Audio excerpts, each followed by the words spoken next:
ওরে মায়েরও প্রসবের কালে বুক ভেসে যায় নয়ন জলে রে, আমার সন্তানের লইয়া কুলে ভুলে প্রসব যন্ত্রণা, দুঃখের দরদি আমার জনম দুঃখী মা, গর্ভধারিণী মা, জনম দুঃখিনী মা, দুঃখের দরদি আমার জনম দুঃখী মা। খারাপ লাগতেছে ভাইয়ারা। এ বন্ধু 10 মাস 10 দিন আমরা মায়ের পেটে ছিলাম, মারে কষ্ট দিয়েছে, আঘাত দিয়েছে।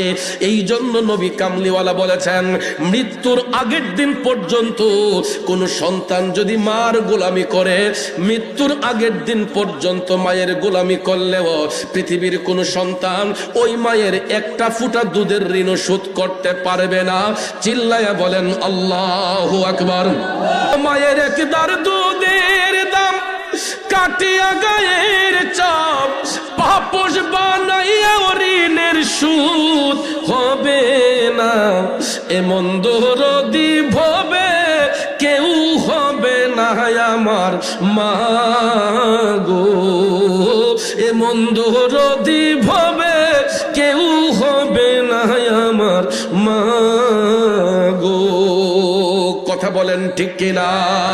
এ বন্ধু, মৃত্যুর আগের দিন পর্যন্ত মায়ের গোলামি করলে, আমাদের গায়ের চামড়া দিয়া মায়ের জুতা বানাইয়া দিলে, পৃথিবীর কোন সন্তান মায়ের এক ফোঁটা দুধের ঋণ শোধ করতে পারবে না।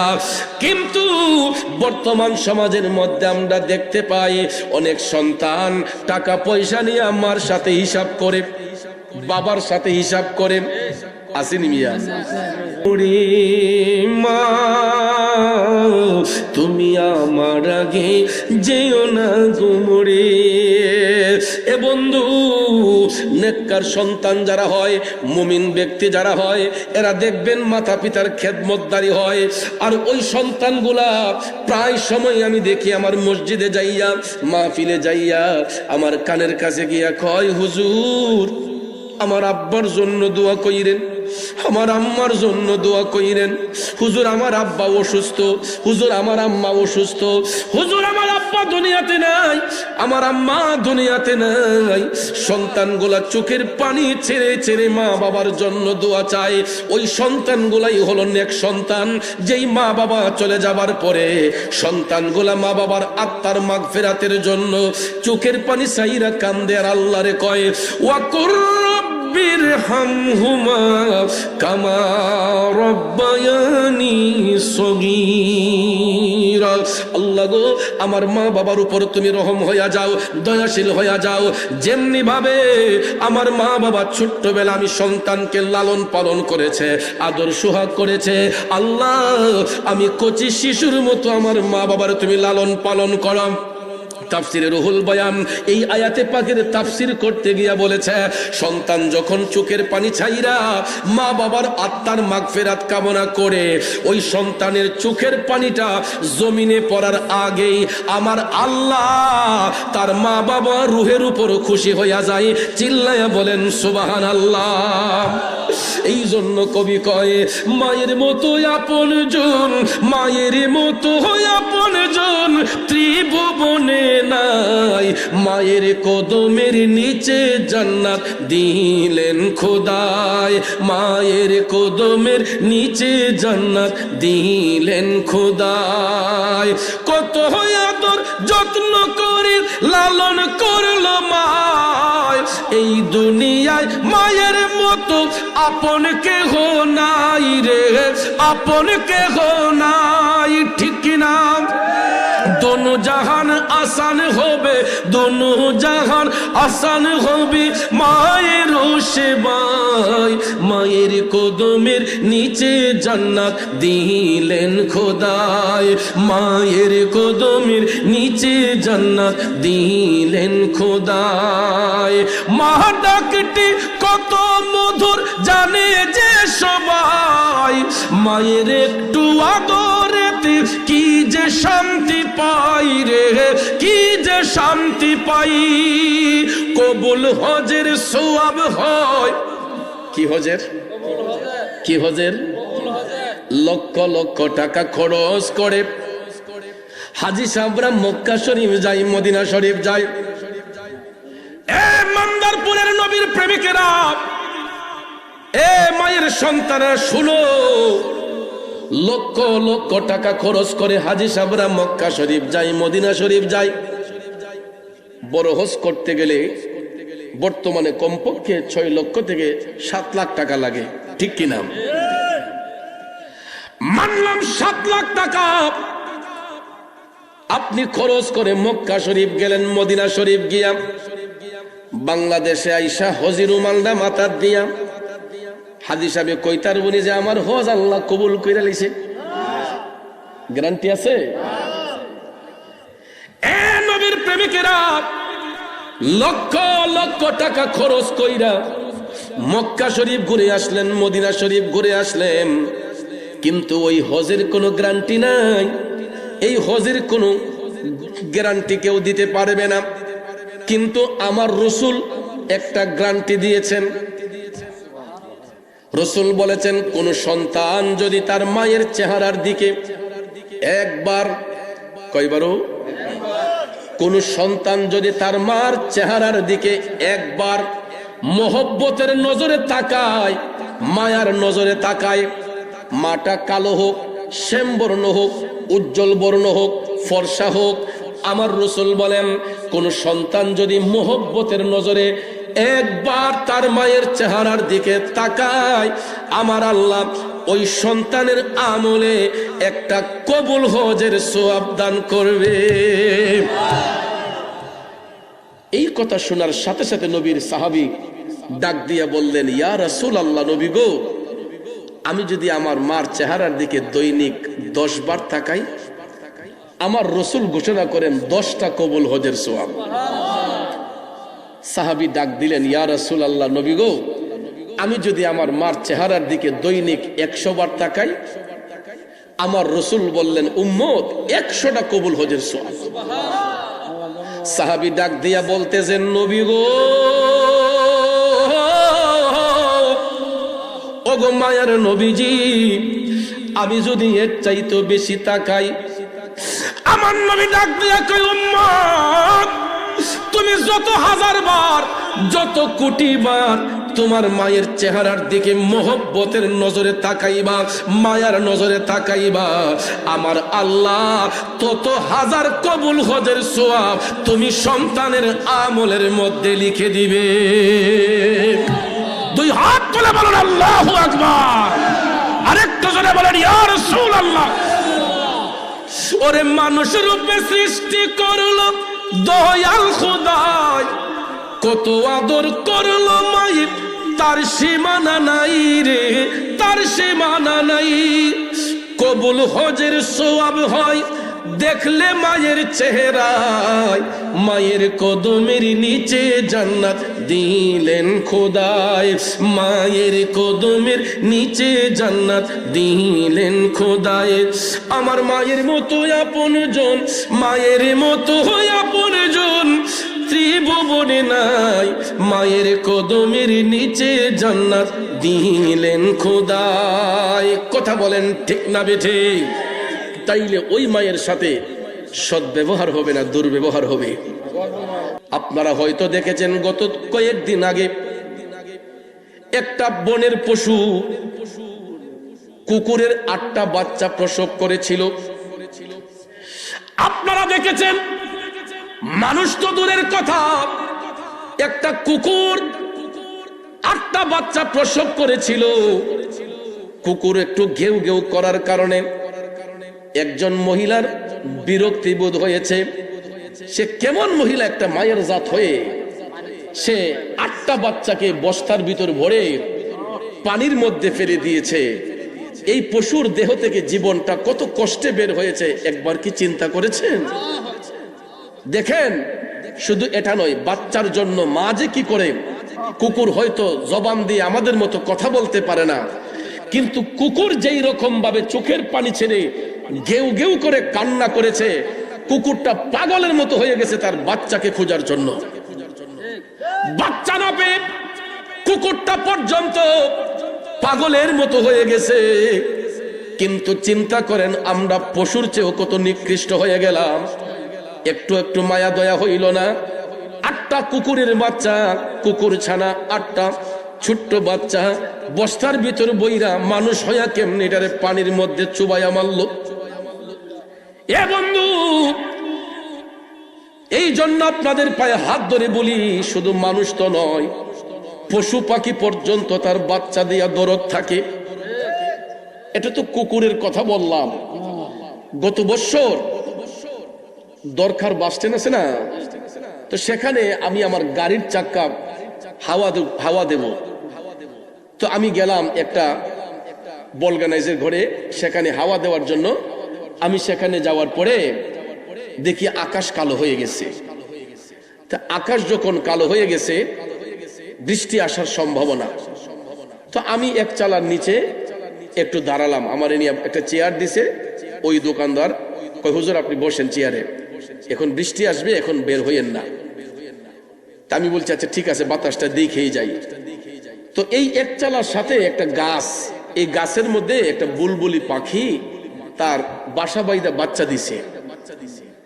তো ওই বাতাস যখন আসছে, একটা বাচ্চা পড়ে গেছে বাসা থেকে। তো দোকানদার কি করছে, বাচ্চাটারে সুন্দর করে হাত দিয়াই না এক চালার ভিতরে বাপসের এখানে রাখলে বাতাসে নিয়ে যে বুড়াইয়া বা বাতাসে বাচ্চাটা মাইরা ফেলবে, এক চালার ভিতরে না একটা কাঠের উপরে রাখছে। তো ওই বাচ্চাটা যে সে দরদ দিয়েও আনছে, কিন্তু পাখি তো আর এটা বুঝতেছে না। ওই পাখির বাচ্চার মা মানে কিভাবে তার বাচ্চাকে এখান থেকে উদ্ধার করবে, এই বুলবুলি পাখিটা আমাদের মাথার উপর দিয়ে একবার একটা রুইসে আসে, আরেকটা রুইসে যায়, এমন ভাবে চেঁচামেচি করতেছে। আমার কাছে লাগতেছে যদি সে মানুষের মতো কথা বলতে পারতো, তখন সে চিৎকার করে বলতো যে আমার বাচ্চা দেও, আমার বাচ্চা ফেরত দাও। কথা কোন ঠিক না ঠিক? আমরা সমাজের মানুষ হইয়া আমাদের মন মানসিকতা কত নিচে। চিন্তা করেন, মা বাবার সাথে আমরা হিসাব করি। ভাইয়ের আমার, বন্ধুরা আমার, মা সন্তান যে জন্ম দেয়, ওই মাটা বুঝতে পারে একটা সন্তানকে লালন পালন করতে গিয়ে কতটুক পরিশ্রম হয়, কতটুক কষ্ট ত্যাগ করতে হয়। আর আমরা বড় হইয়া ওই মা বাবারে নিয়ে বড় কষ্টেই পড়ে যাই, তাদেরকে নিয়ে ভাগাভাগি শুরু করি, তাদেরকে নিয়ে আমরা টানাটানি শুরু করি। তুমি খাওয়াই আব্বারে, তুমি খাওয়াই আম্মারে। এর যুবক পোলাপান পায়ে হাত ধরে বলবো রে, সব কিছু নিয়ে তামাশা কইরো না। পারলে নিজের একটা কিডনি বিক্রি করে ফেলো, পারলে নিজের গায়ের চামড়া দিয়া মা বাবার পায়ের জুতা বানাইয়া দিও, তারপরেও কোনদিন মা বাবারে নিয়ে ভাগাভাগি করবা না। কারণ রিজিকের মালিক কে? জোরে কোন কে? রিজিকের মালিক আল্লাহ। এই জন্য আমার আল্লাহ বলেছেন, মালিকাল মুলকি তুতিল মুলকা মান তাশাউ ওয়া তানজিউল মুলকা মিম্মান তাশা। আল্লাহ কয় আমি সেই আল্লাহ। ওগো হাবিব আপনি বলে দেন, আমি যাকে ইচ্ছা রাজ্য দিতে পারি, যার কাছ থেকে ইচ্ছা আমি রাজ্য ছিনিয়ে নিতে পারি। দেওয়ার মালিকও আল্লাহ, নেওয়ার মালিকও আল্লাহ। কথা বলেন ঠিক কিনা? এই জন্য যুবক ভাই পায়ে হাত ধরে বলে যাব, কোনদিন ওই মা বাবারে নিয়ে ভাগাভাগি করবেন না, কোনদিন মা বাবারে নিয়ে কোনদিন টাকা পয়সার হিসাব করবেন না। যত পারেন তাদের ভরণ পোষণ করবেন, যত পারেন তাদের ভরণ পোষণ করবেন। আপনার কোন ভাই কি করছে না করছে এটা কোনদিন দেখেন না। হলো দুনিয়া দার উদ্ধারের জায়গা, যেমন কর্ম তেমন ফল। ঠিক কিনা বলেন? আমার মা বোনরা গো, বিবাহ হইয়া শ্বশুর বাড়িতে যারা আসছেন, শ্বশুর আব্বাকে শত্রু মনে করবেন না, শাশুড়িকে শত্রু মনে করবেন না।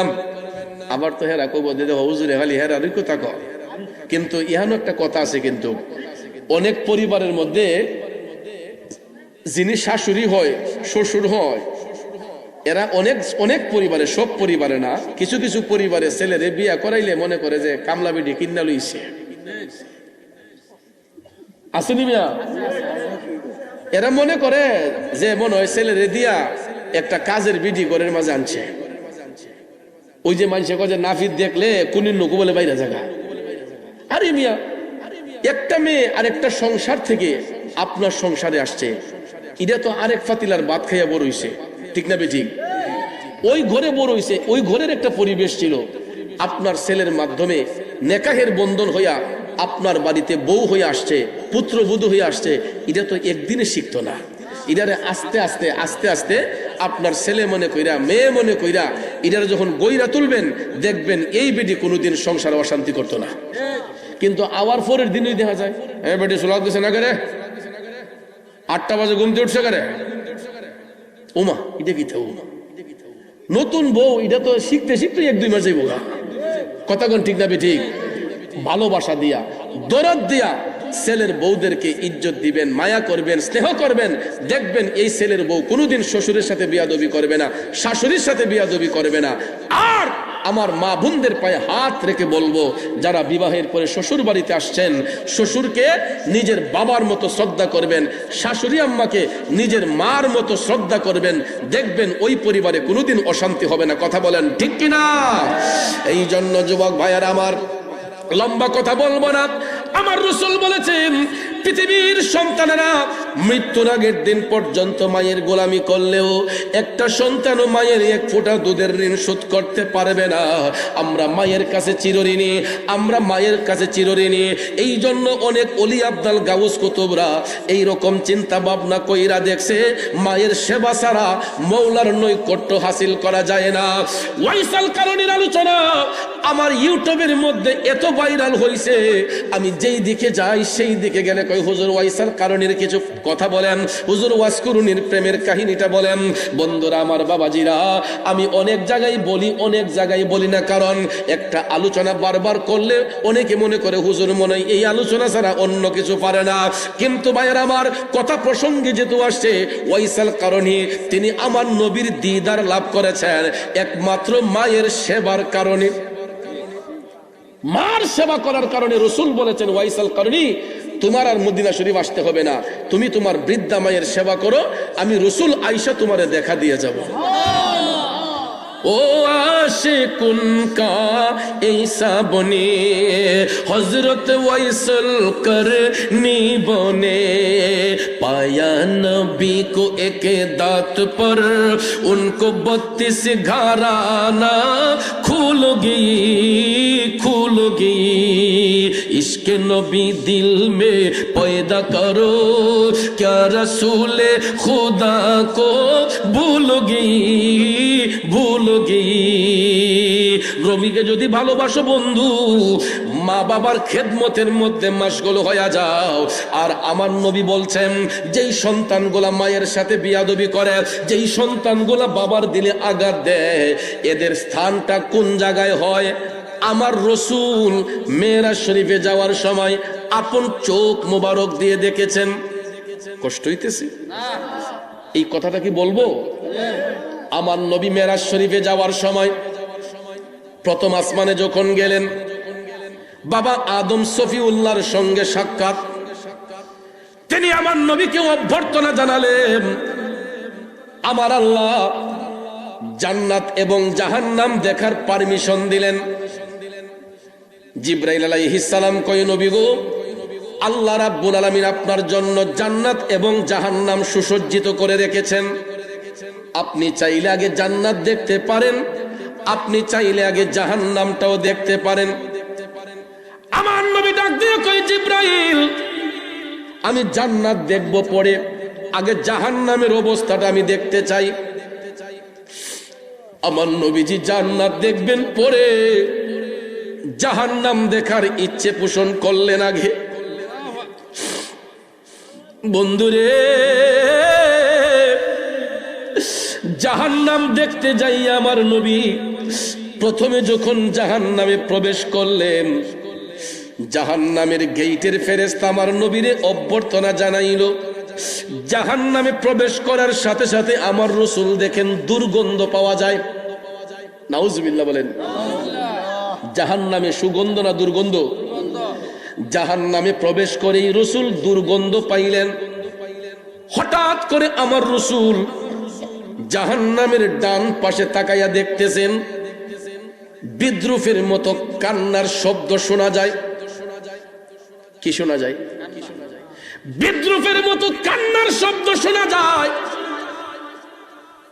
হঠাৎ করে রাসূল তাকাইয়া দেখছেন ওই কান্নার শব্দে জাহান্নামের আগুনের তাপে মাটি ফাইটা আগুনের ফুলকে গোলা উপর দিকে উঠতেছে। অগ্রহায়ণ মাসে ধান কাটার পরে দেখবেন বাইন ধান যেগুলা খেরের ফাড়ার মাঝে আগুন লাগাইলে দেখবেন আগুনের ফুলকি গোলা লাফাইয়া লাফাইয়া উপরে উঠে, ঠিক না? আমার যুবক বন্ধুরা, আমার মদিনার কামনিওয়ালা নবী মায়ার নবী দেখতেছেন মাটি ফাইটা আগুনের ফুলকি গোলা উপর দিকে উঠতেছে, আর কবরের ভিতরে বিদ্রুপের মতো কান্নার শব্দ শোনা যাচ্ছে। এ মান্দারপুরের যুবকরা শুনো রে, দয়াল নবী আমার টপ টপ করে চোখের পানি ছেড়ে কান্না করতেছেন। জিবরাইল আলাইহিস সালাম ডাক দিয়ে কয়, নবী গো, ইয়া রাসূলুল্লাহ, মায়ার নবী গো, এরা আপনার উম্মতের মধ্যেই একদল লোক। নবী গো, এরা দুনিয়ার জমিনে মায়ের উপর হাত তুলতো, বাবার উপর হাত তুলতো। ইয়া রাসূলুল্লাহ, ওই সন্তানগুলোর উপর আমার আল্লাহ নারাজ হয়ে গেছে, কারণ এরা মা বাবার গায়ের উপর হাত উঠাইতো। বলুন, এই দেশে এই কুলাঙ্গার সন্তান আছে না নাই? এদের পরিণামটা হচ্ছে জাহান্নামের তলদেশে। আমার রাসূল বলতেছেন যে আমি যখন মেরাজে গিয়েছি জাহান্নামের তলদেশে তাকিয়েছি, আর এটার কতটুক গভীরতা এই সম্পর্কে রাসূল বলেছেন যে জাহান্নামের মধ্যে দুজক, যেটা দুজকের তলদেশ, যেটা অর্থাৎ দুজকের প্রথম স্টেপ থেকে, দুজকের উপর থেকে যদি একটা পাথর ছেড়ে দেওয়া হয় ৭০,০০০ বৎসর যাওয়ার পরে যতটুক গভীরতা, এর নিচে হচ্ছে জাহান্নামের তলদেশ। নাউজুবিল্লাহ কোন। সেই জাহান্নামের তলদেশে রাইখা ওই কুলাঙ্গার সন্তানগুলা যারা মার উপর বাবার উপর হাত উঠায়, এদেরকে আমার আল্লাহ জাহান্নামের আগুনের তাপ দেয়, আর এই ৭০,০০০ মাটির নিচ থেকে, জাহান্নামের তলদেশ থেকে এই আগুনগুলা লাফাইয়া দুনিয়ার উপরে উঠে। আল্লাহু আকবার বলেন। রাসূল বলেন যে একটা সুইয়ের নাল কত বড় হতে পারে? সুইয়ের নাল দেখে কলা গাছ ঢুকবো? কান্নাগুলো ঢুকতো না, ঠিক না বেঠিক? একটা বড় শলাও ঢুকবে না। রাসূল বলেন সুইয়ের নাল দিয়া যদি জাহান্নামের আগুনের তাপ একটুখানি দুনিয়াতে ছাড়া হয়,